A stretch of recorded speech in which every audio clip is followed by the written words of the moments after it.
रायगढ़ से बड़ी खबर। जमीन के लिए 5वीं बार आमरण अनशन पर बैठे किसान को अब वंचित बहुजन आघाड़ी का साथ, आंदोलन के और उग्र होने के संकेत। रायगढ़ जिले के सुधागढ़ तालुका में मौजे भैरव के किसान चिंतामन पवार की जमीन पर कथित अतिक्रमण के खिलाफ चल रहा संघर्ष अब नए मोड़ पर पहुंच गया है। पिछले 3 दिनों से आमरण अनशन पर बैठे किसान को वंचित बहुजन आघाड़ी का समर्थन मिल गया, जिससे आंदोलन को जबरदस्त ताकत मिल गई। जिला अध्यक्ष दीपक भाऊ गायकवाड़ ने चेतावनी दी है कि अगर चिंतामन पवार को जल्द न्याय नहीं मिला तो आंदोलन और उग्र होगा। उन्होंने साफ तौर पर कहा कि अगर अनशन के चलते पवार की तबीयत बिगड़ती है तो उनके परिवार का एक सदस्य और 4 कार्यकर्ता भी आमरण अनशन पर बैठेंगे। पूर्व सांसद और वंचित बहुजन आघाड़ी के राष्ट्रीय अध्यक्ष बाला साहेब अम्बेडकर के मार्गदर्शन में आंदोलन की अगली रणनीति तय की जाएगी।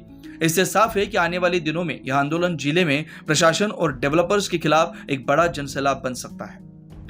किसान चिंतामन पवार ने पहले भी 4 बार आमरण अनशन किया, लेकिन प्रशासन की ओर से सिर्फ आश्वासन और कोई ठोस कार्रवाई नहीं हुई।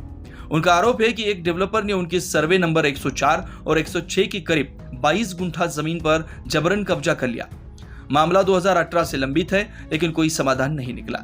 पवार का कहना है कि अगर उनकी मौत भी हो जाती है तो वह पीछे नहीं हटेंगे और इसके लिए पूरी जिम्मेदार प्रशासन और संबंधित बिल्डर की होगी। अब देखने वाली बात यह होगी कि क्या प्रशासन दबाव में आकर ठोस कदम उठाता है या फिर रायगढ़ की सड़कों पर एक और बड़ा किसान आंदोलन खड़ा होता है। रायगढ़ से न्यूज फर्स्ट के लिए धम्मशील सावंत की रिपोर्ट। यहाँ पे जो हमारा एक समाज बांधव है जिनका नाम चिंतामन पवार है, वो गए 11 साल से इस प्रशासन के पीछे मतलब भीख मांग रहा है, लेकिन इतना ये प्रशासन इतना सुस्त सोया हुआ है कि इनके ऊपर वो बिल्डर के लिए इनके पास टाइम है, लेकिन एक गरीब शेतकरी के पास इस भारत देश का जय जवान जय किसान ऐसा नारा है। लेकिन इस तहसीलदार साहब के पास हम लोग आज जो डिस्ट्रिक्ट के सिस्टम मंडल लेके हम चर्चे के लिए आए थे, लेकिन वो चर्चे से हमको इतना ही समझ में आ रहा है कि ये जो तहसीलदार साहब है ये ना किसान के बाजू से है बल्कि ये बिल्डर के बाजू से। तो ये बिल्डर के नाद में लग के हमारा जो किसान है, एक गरीब किसान को ये कब मरेंगे इसकी राह देख रहे हैं, और ये जैसे ही मरेंगे तो ये पूरा बिल्डर के तहत इनको जो भी इनका प्रॉपर्टी है हमारे गरीब किसान का, तो ये प्रॉपर्टी कैसे बिल्डर के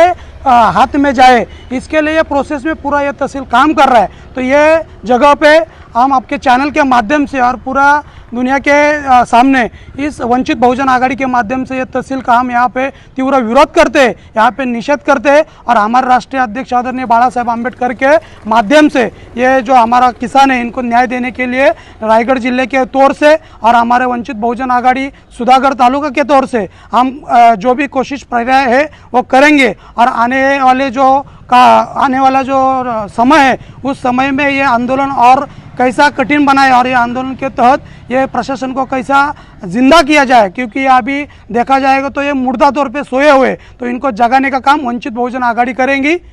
जय संविधान, जय भीम।